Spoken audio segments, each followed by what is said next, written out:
Falcons supposed to win, and then they decide to put Deshaun Watson to run with the number one offense that day, and that was last week, they know Shedeur was going to run them numbers up. So they had to put Deshaun Watson in and let him run with the first team offense so it can make them look better and him look better, because they knew he was going to be the starting quarterback for the first preseason of the game. See, the Cleveland Browns don't want people to look at them crazy. Andrew Berry do not want the media nor the executive scouts to look at them crazy inside that building, because Shedeur is making them look crazy. Dude ain't no fifth round draft pick quarterback. To know their weaknesses, and that's what he possesses. And he possesses a unique ability to throw that damn football. He can spin it, Chris. You know this. I know. You know, when that ball came out of his hand in that giant workout, and I was behind him, and I watched his ball come off his hand, and it shot out of his hand, and then went to bending. Nobody saw this coming. Not the Cleveland media, not the so-called insiders, and definitely not the people who spent the last year writing Shedeur Sanders off. Because right now, something is happening inside the Cleveland Browns organization that nobody can explain away.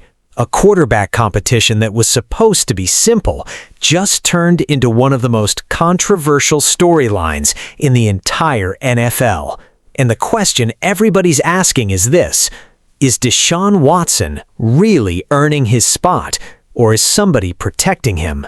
Stick around, because what you're about to hear might change the way you see this entire Cleveland Browns quarterback battle. Watson just coming up. Once again, he haven't played in 2 years, and you heard Daniel O, or what he had to say. He don't expect to see much from Deshaun Watson. The head coach, Todd Monken, have also said that he will be playing the first 2 quarters of this game, and Shedeur Sanders will play the third quarter. Now, I want your help down in the comment section. Let me know, what do you expect from Deshaun Watson for as his performance on the field? How many yards do you think he's going to throw for? And how many touchdowns and interceptions do you think he will be accounted for on tomorrow against the Chicago Bears? Put it down in the comment section. Let me know. I think he's going to look pretty good. In 2 quarters, the first team offense, he's not going to look that bad, I don't think. Let's set the scene. Deshaun Watson hasn't played a real football game in almost 2 years. 2 years. Injuries, setbacks, doubt. And now, out of nowhere, he's being handed the keys to the first 2 quarters of a preseason game against Chicago, a defense that ranked among the best in the entire league last season. Meanwhile, Shedeur Sanders, he gets quarter 3. Quarter 3. Think about that for a second. Even Browns beat reporters, guys who cover this team every single day, aren't hiding their skepticism. One local reporter came right out and said it. When asked whether Watson wins the job or loses it with this performance, he leaned toward losing it. Read that again. The team's own media insiders don't sound convinced. But here's where things get crazy, because while the front office keeps pushing the Watson is our guy narrative, the training camp film is telling a completely different story. People who watched practice up close, coaches, analysts, former players, are saying Shedeur didn't just compete with Deshaun Watson. They're saying he outplayed him repeatedly. Former NFL veterans watching this camp described watching Shedeur's throws in a way that sounded less like scouting talk and more like disbelief. Balls coming off his hand with a velocity and touch that made grown men stop mid-conversation just to watch it happen. That's not a rookie compliment. That's the kind of reaction reserved for guys who are about to be something special. So why isn't that showing up in the headlines? That's not even the most shocking part, because here's where the story turns. Multiple voices close to the situation are now suggesting something a lot of fans have quietly suspected for weeks, that Deshaun Watson's training camp stats didn't happen in a vacuum. Some are pointing to a pattern: Watson getting extended reps near the goal line, racking up short, high-percentage touchdowns from just a few yards out, the kind of situational reps that pad a stat sheet without proving anything about arm talent, decision-making, or reading a real NFL defense. It was orchestrated by the Cleveland Browns to have his numbers coming out of training camp look better than Shedeur Sanders. He threw the ball more than Shedeur Sanders, and he got more touchdowns than Shedeur Sanders. And he also threw more interceptions than Shedeur Sanders. Only thing I'm trying to tell y'all, it wasn't a fair competition. Because if it was, Shedeur Sanders would be starting quarterback in the first preseason game for the Cleveland Browns against the Chicago Bears. But we're going to let it play out and let's see how they perform in this upcoming game tomorrow and following that against Buffalo. We're going to see, because the tapes, it's time to put it on tape, baby. It's time to put it on tape. We don't need Mary Kay. We don't need Tony Grossi. Now pay attention to this. When it mattered, when Shedeur was rolling, putting together the kind of stretch that had people buzzing, that's exactly when the coaching staff reportedly shifted first-team reps back to Watson. Coincidence? Some people don't think so. And once Watson's raw numbers, more attempts, more touchdowns, yes, even more interceptions, got compared side by side to Shedeur's, the media had exactly the storyline it wanted. Watson's back on track. But was he? Or was the competition simply never run on a level field? Here's where the media's argument completely falls apart. Because if a fifth-round rookie is genuinely outperforming a former first overall pick in practice, shouldn't that rookie be getting more first-team reps, not fewer? That's how competitions are supposed to work in this league. Production earns opportunity. Instead, critics are calling this out as a double standard, a veteran quarterback with a massive contract getting the benefit of the doubt, while a rookie who's outplaying him gets buried behind him on the depth chart. Ask yourself, if the roles were reversed, would the story be the same?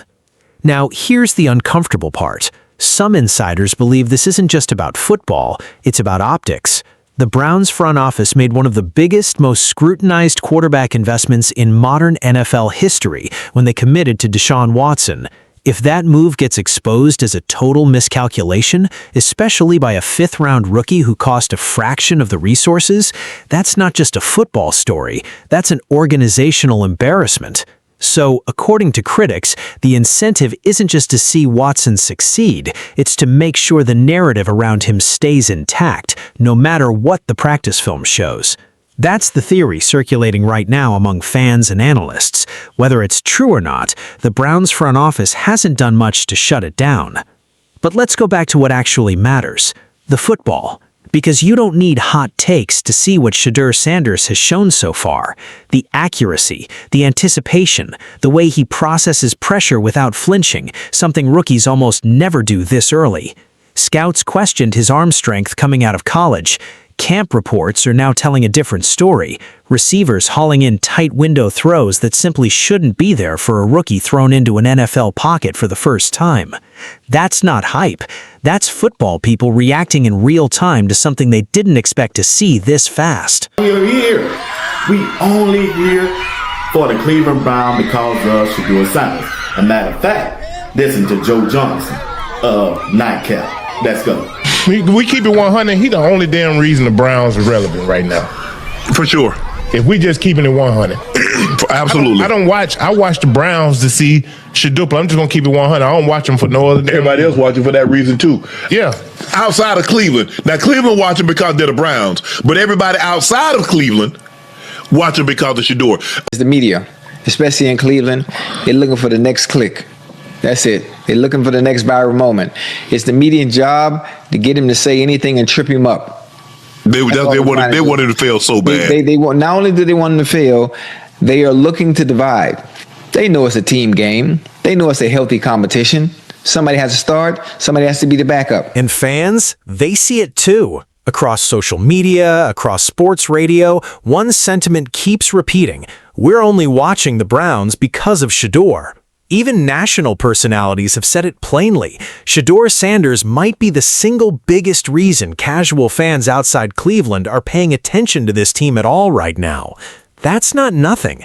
That's a rookie fifth-round pick single-handedly shifting national interest toward a franchise that struggled for relevance for years. Locker room energy, fan engagement, national buzz, all of it is trending in one direction, and it's not toward the guy getting the extra reps. So where does this go from here? The Browns have 2 more preseason games to figure this out, Buffalo up next after Chicago. And here's the thing about preseason football. Play calling can be scripted to protect a quarterback. Reps can be managed, narratives can be shaped. But eventually, the tape doesn't lie. Eventually, fans stop needing insiders to tell them what they're seeing with their own eyes. And if Shedeur Sanders keeps doing what he's been doing, the Browns organization may not have a choice much longer. Whether you believe this is a legitimate competition or a front office protecting its own decision, one thing is becoming harder and harder to deny. Every single time they've tried to overlook Shedeur Sanders, he's kept giving people a reason to believe. And in a league built on results, that might be the most dangerous thing of all for Deshaun Watson. So here's the real question heading into this next preseason game. Is this still a competition, or has the outcome already been decided? Drop your take in the comments, and if you want more breakdowns like this before the rest of the league catches on, make sure you hit that subscribe button and turn on notifications, because this story is far from over.